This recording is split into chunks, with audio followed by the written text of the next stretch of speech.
Revenge of the Bully, Chapter 19, The Hunger Games. If the night had ended at that moment, making up with Jessica would have been my biggest problem. Unfortunately, I was about to learn of another problem from the boss. Meet me and Cheese in the kitchen, he said so only I could hear. Willie can take care of Spats and his crew. He hurried away. So, Spats asked before I had a chance to leave.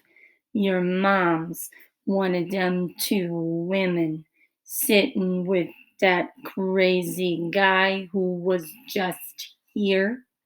He started across the dining room, or stared across the dining room in her direction.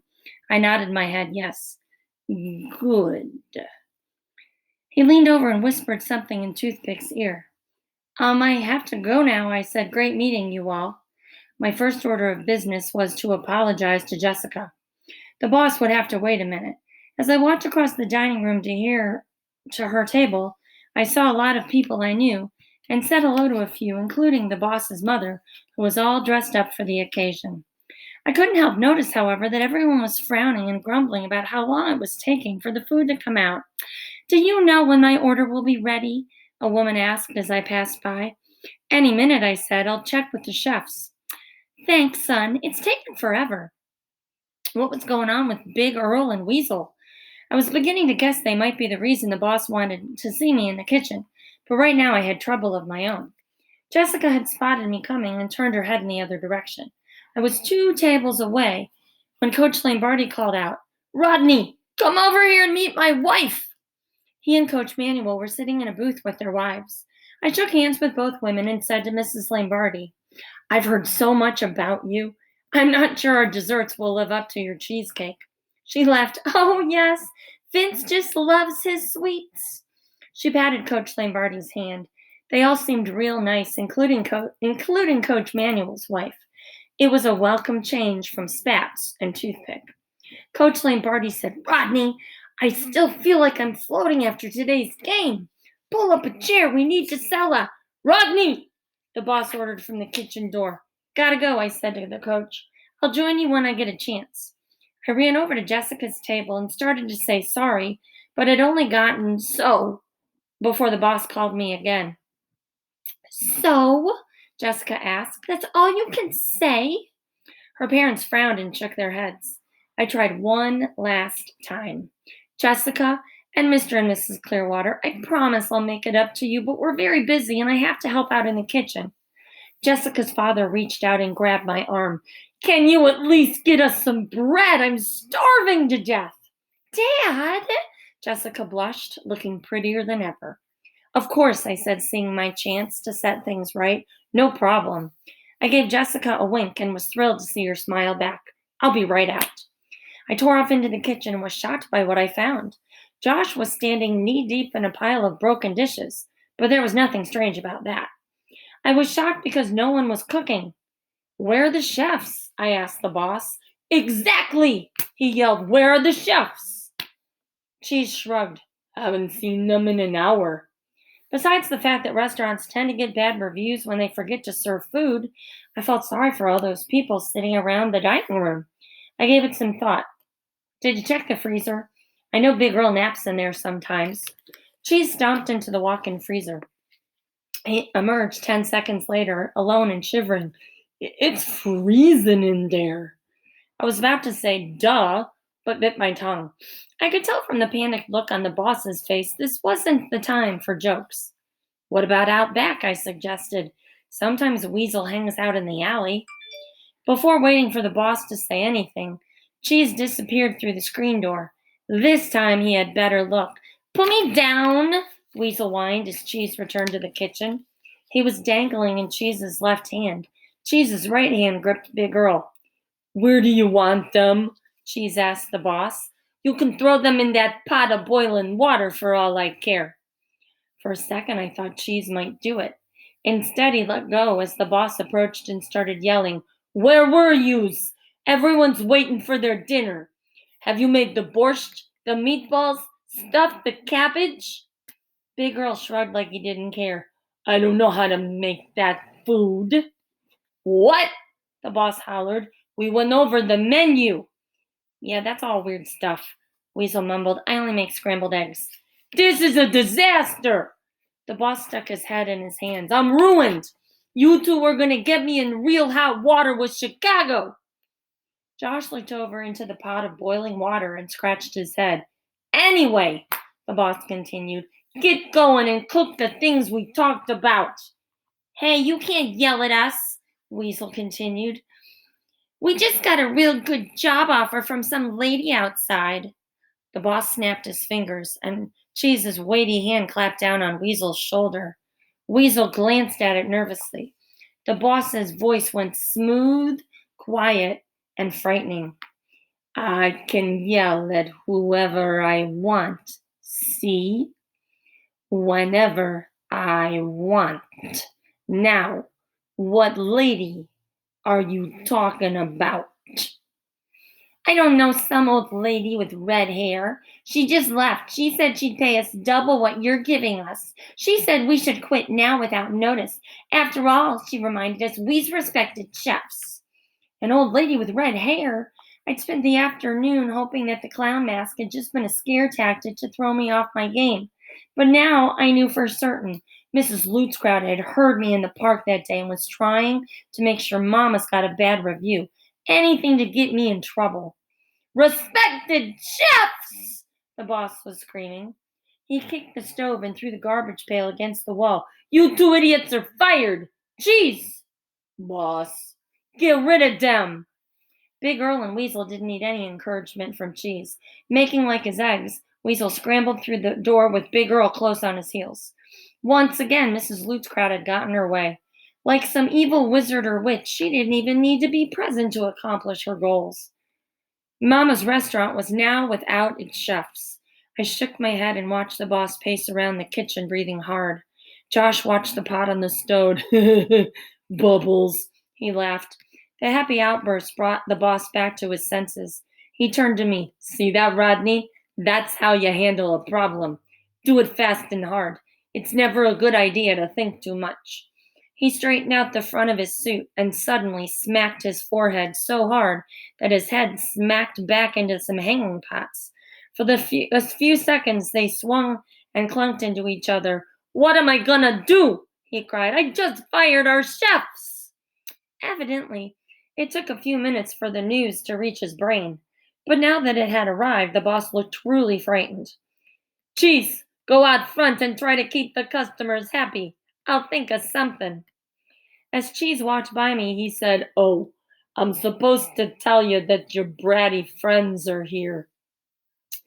I guess that wasn't the exact wording, but I got the idea.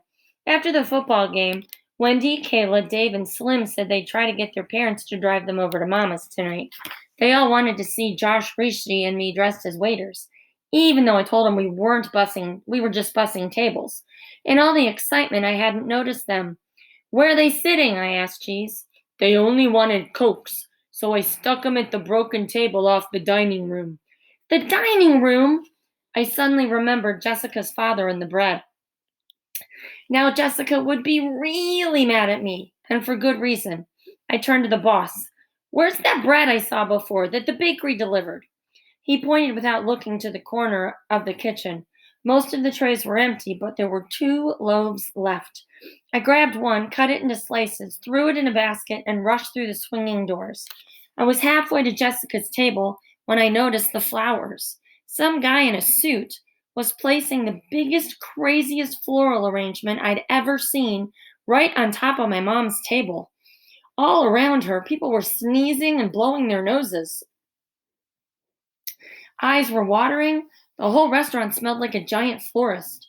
My mom looked worried and was waving me over excitedly. As I got closer to her table, I noticed a silk banner hanging from some roses. We'll miss you, Fido. Rodney, do you know anything about this? Asked my mom. I guessed it was my mom. I couldn't really see around the flowers. I have an idea who might have sent them, I said, remembering Spats whispering to Toothpick. By the way, where's Dad? He's with Rishi. Now, Rodney, you know it's supposed to be a secret when I review a restaurant. Nice going, Penny added. And who are your creepy friends over there? She motioned toward Spat's table. Just people I have to wait on tonight. Very nice people, actually, Mr. Windbagger told his wife. Salt of the earth types. Say, is that for us, Rodney?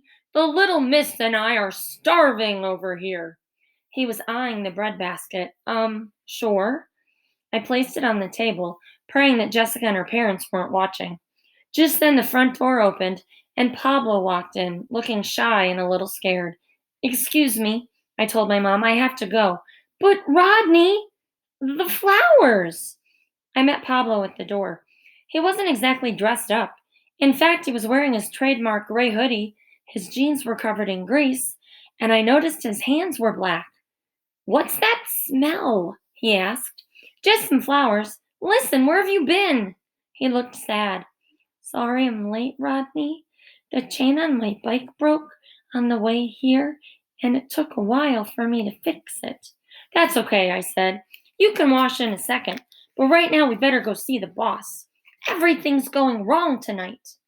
As we headed toward the kitchen, I noticed Rishi and my dad hooking up wires to a big TV that hung across the back wall. I was about to ask what they were doing when I heard psst from Spat's table. I went over to investigate. So, Spats asked, did your mom like the flowers? If that don't get us a good review, I don't know what will. I was about to say good food wouldn't hurt, but I'd already been down that road with the boss. Instead, I just thanked him. Toothpick looked like he was ready to eat the tablecloth. Where's the food we ordered from Willie? Not wanting to be the bearer of bad news, I said, should be out in a minute, and turned to Pablo, who was talking with Rishi and my dad. Rishi was grinning like a fool, which usually spelled trouble for me. Rodney, check it out. I came up with a great way to keep people occupied while they're waiting for your dinner. For dinner. Your dad and I just hooked it up.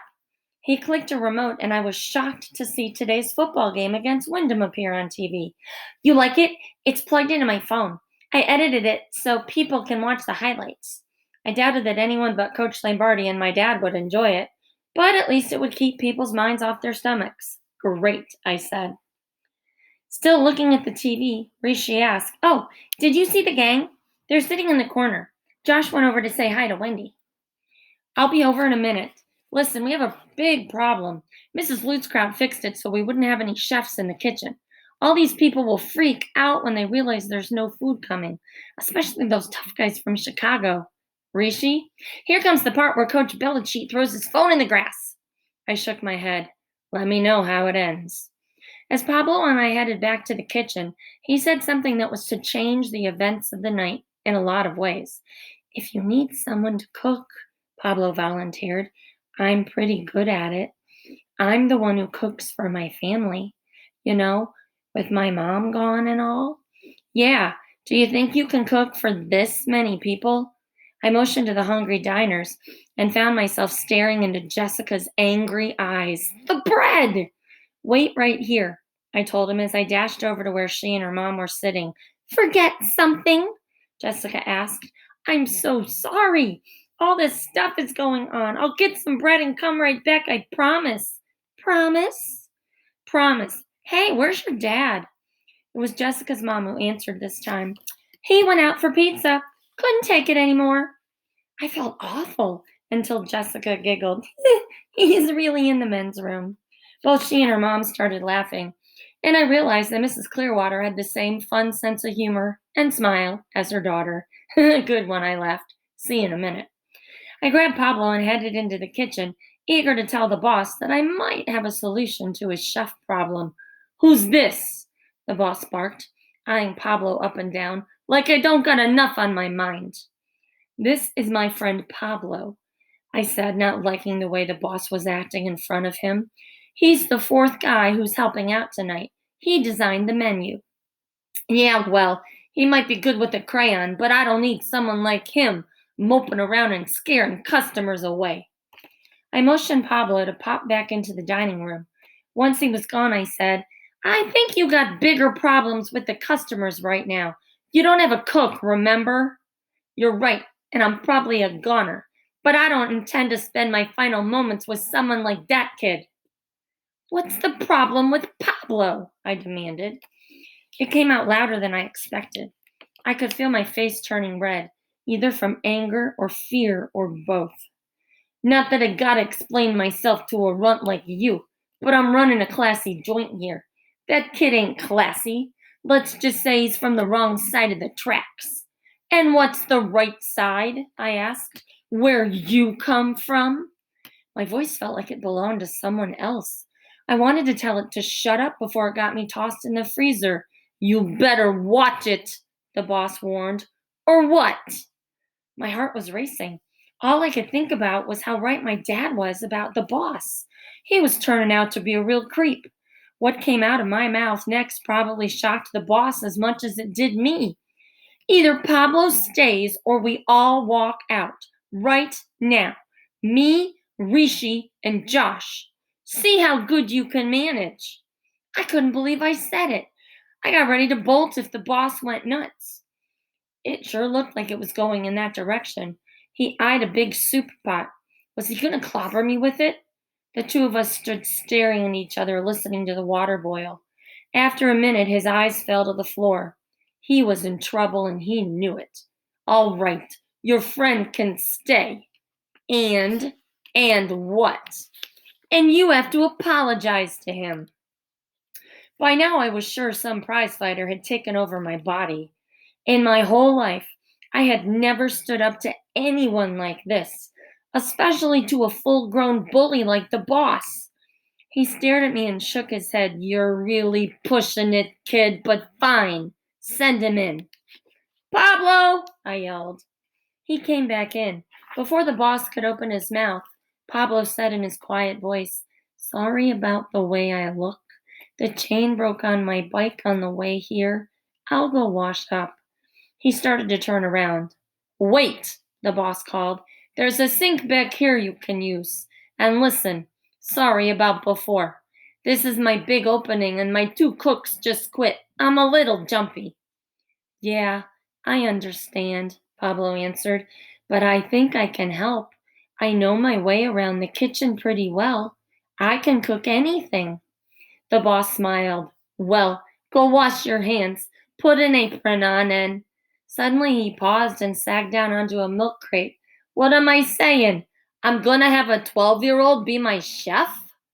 He stuck his face into his hands and moaned. What's the matter, Francis? The boss's mother asked, entering the kitchen. The boss jumped up and put on a fake smile. Nothing. Everything's great. Are you having a good time? Yes, honey, but it looks like the customers are getting tired of watching football. They want to eat. Watching football, the boss grumbled. Who put on the TV? His mom looked concerned. Why are you so upset, sweetie puffs? 'Cause I got a whole crowd of people and no chefs. I fired 'em by accident. That wasn't too smart now, was it, Francis? She picked up an apron off a hook on the wall. What are you doing? You know how I feel about you working in the kitchen. Honey, someone has to cook dinner for these people. The boss sighed. I guess you're right. I could use some help, though, she said. Louder than I'd ever heard him before, Pablo told her all about how he could cook. Let me help, he suggested. Really? How wonderful! What's your name? Pablo. Mama smiled and patted him on the head. Then she looked at the stack of orders Willie and Cheese had left on the counter. It was almost a foot high. I'm afraid Pablo and I are going to need a bit more help to get these dinner orders turned around. Maybe you could ask your Chicago friends if they want to. No, the boss shouted. I mean, I wouldn't want to bother them. They're not exactly the kitchen type. It was finally my turn to speak up. I have an idea. It's our only chance. I'll be right back. I was about to charge into the dining room, but this time I remembered.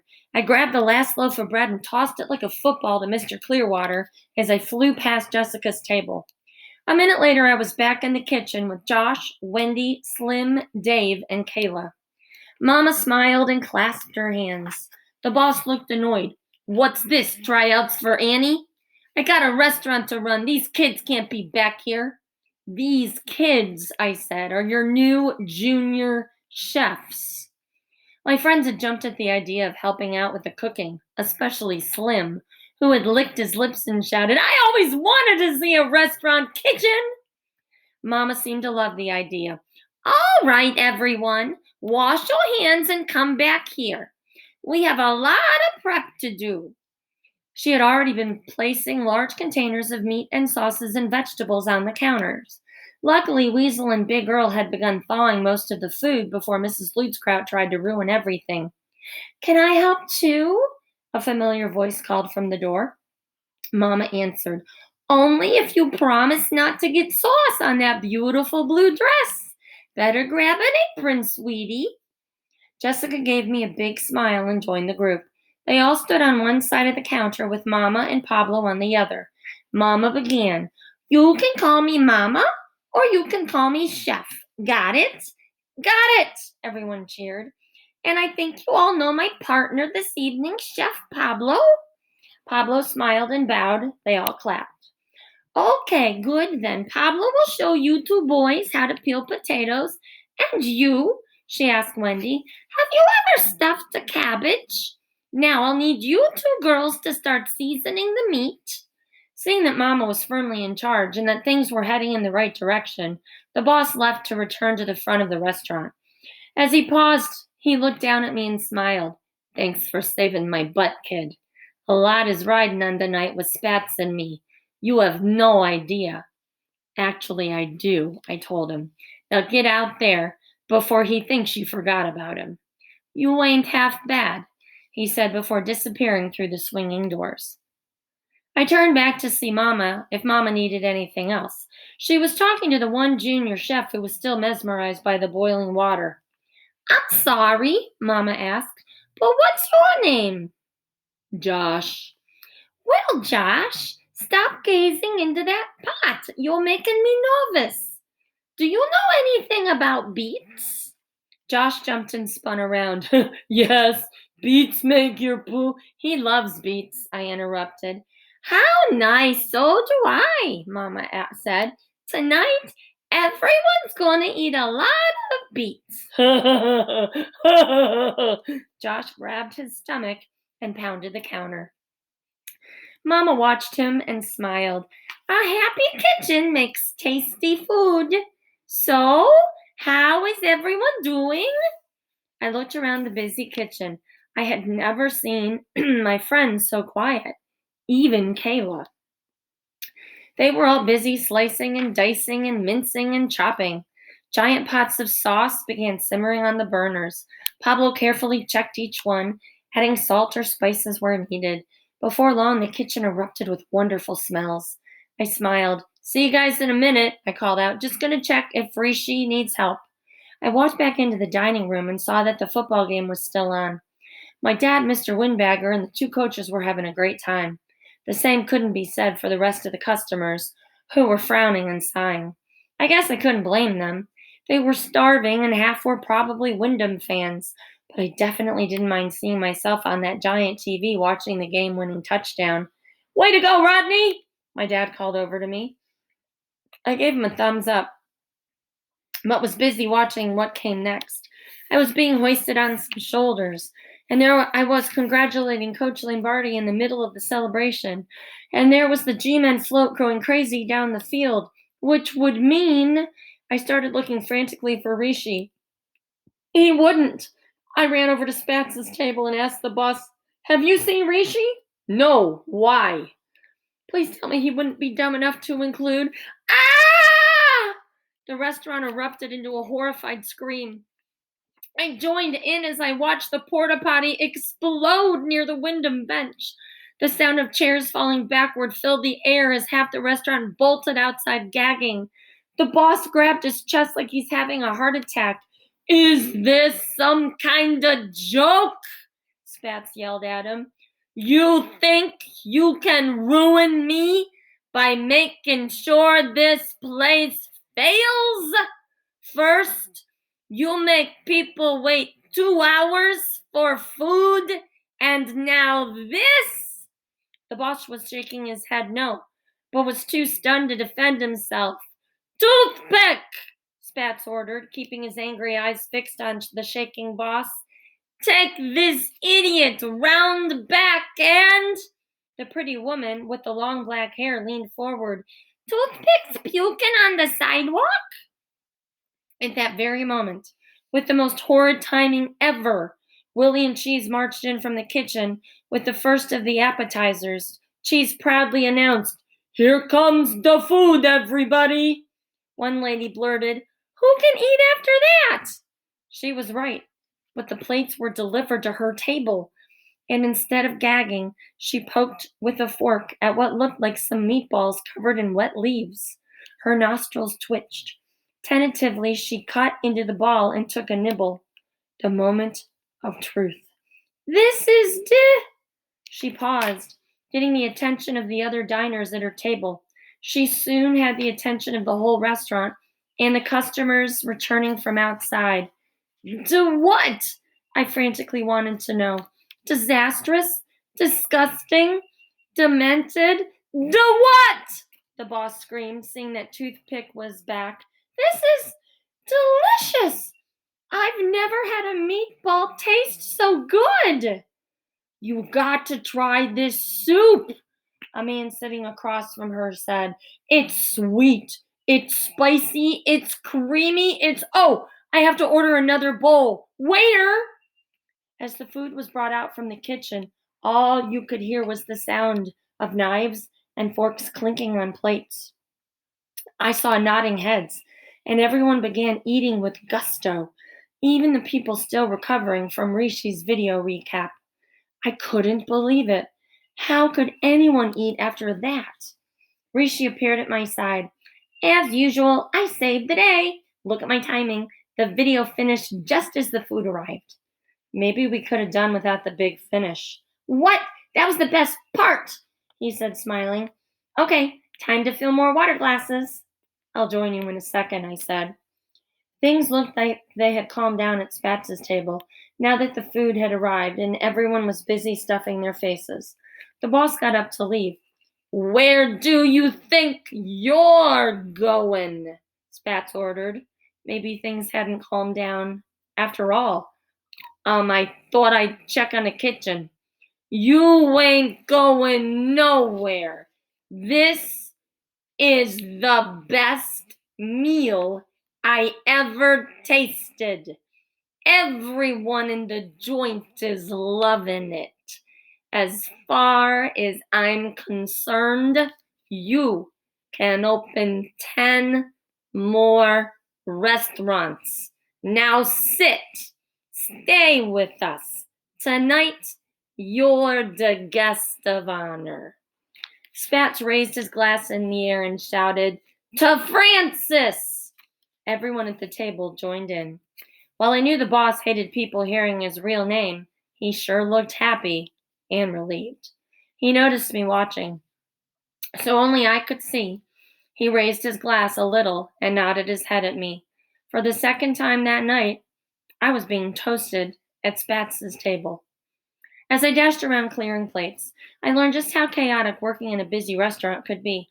It seemed like in every direction there was something that needed to be done. I sprinted around, grabbing dirty plates, filling water, wiping crumbs from the tablecloths, and replacing toothpicks.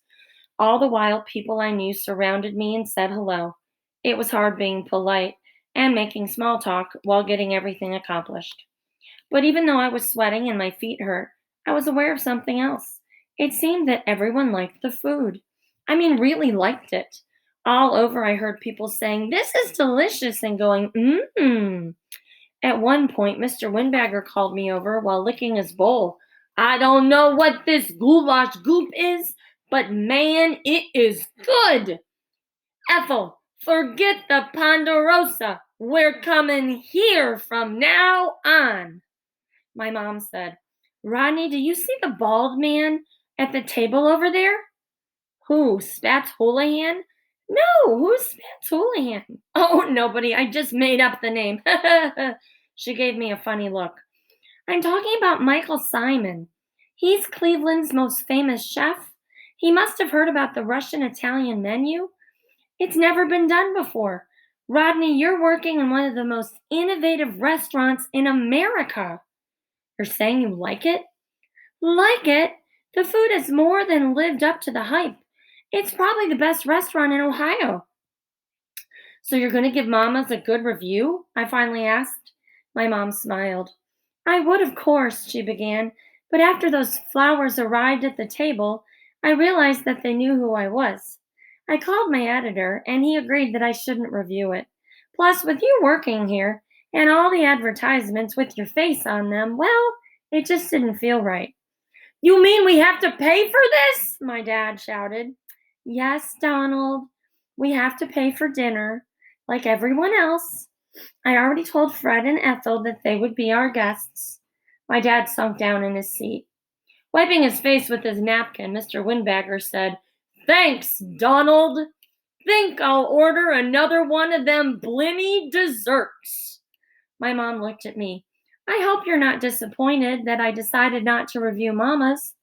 Oddly enough, I realized my dad was probably a lot more disappointed than I was.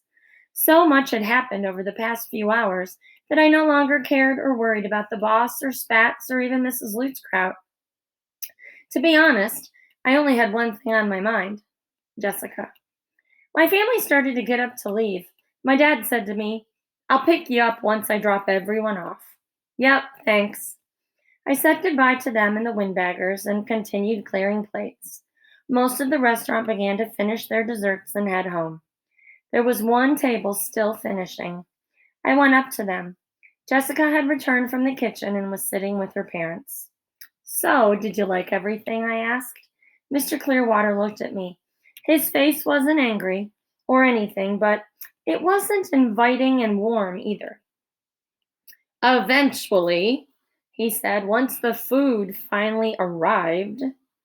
I knew he was pretty serious and strict. I remembered how he sent my friend Greg home when he wanted to practice for our Robin Hood play last year. I'd been happy about that, but now it was my turn to face him. It was now or never.